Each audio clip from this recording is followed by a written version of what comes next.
Foundation Stones to Happiness and Success by James Allen. Chapter 5. Equal-Mindedness. To be equally minded is to be peacefully minded, for a man cannot be said to have arrived at peace who allows his mind to be disturbed and thrown off the balance by occurrences. The man of wisdom is dispassionate, and meets all things with the calmness of a mind in repose and free from prejudice.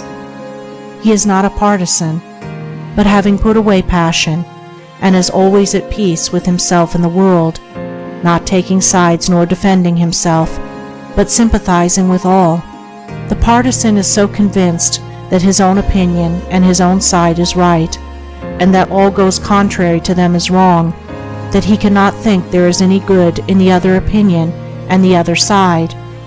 He lives in a continual fever of attack and defense, and has no knowledge of the quiet peace of an equal mind.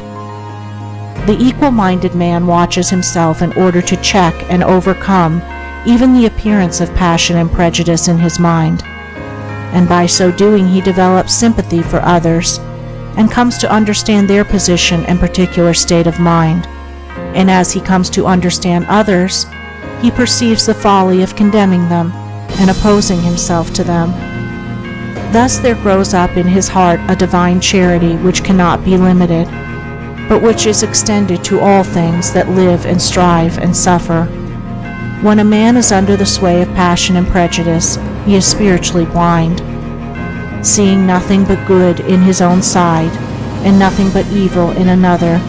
He cannot see anything as it really is, not even his own side, and not understanding himself, he cannot understand the hearts of others, and thinks it is right that he should condemn them. Thus there grows up in his heart a dark hatred for those who refuse to see him and who condemn him in return. He becomes separated from his fellow man, and confines himself to a narrow torture chamber of his own making.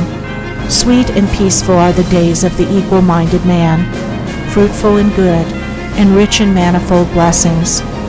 Guided by wisdom, he avoids those pathways which lead down to hatred and sorrow and pain, and takes those which lead up to love and peace and bliss. The occurrences of life do not trouble him, nor does he grieve over those things which are regarded by mankind as grievous, but which must befall all men in the ordinary course of nature. He is neither elated by success nor cast down by failure.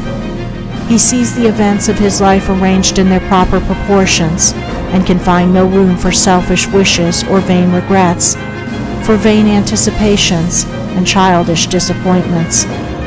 And how is this equal-mindedness, this blessed state of mind and life, acquired?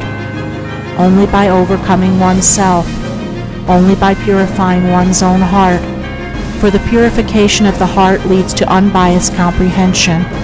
Unbiased comprehension leads to equal-mindedness, and equal-mindedness leads to peace. The impure man is swept helplessly away on the waves of passion. The pure man guides himself into the harbor of rest.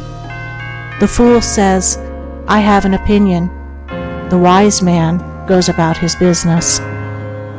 End of Chapter 5. Recording by Andrea Fiore.